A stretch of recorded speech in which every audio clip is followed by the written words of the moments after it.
Now, GCs continued to come down this morning, which is starting to favour the idea that we're already in this fifth down to the 1149 area.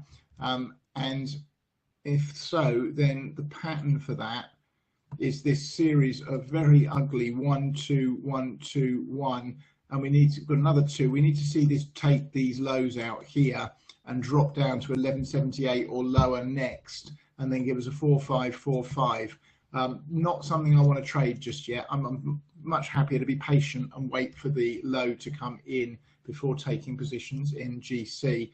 And if we come over and look, before we go to the normal European markets, let's just take a quick look at the GDX here.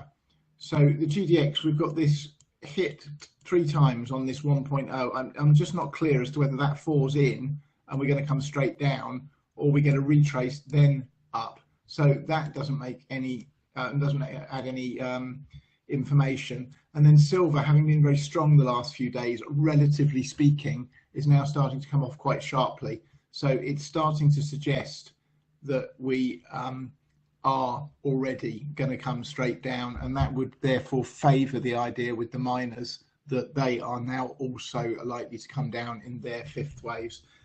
So make sure on the 3 positions we took in the stocks themselves that you are not going to lose any of your capital. Don't worry about the small amount of accumulated profits. That wasn't the point of entering those. We will strike again and take probably more positions in that portfolio at the next low, should we get stopped out on any or all of those 3 positions.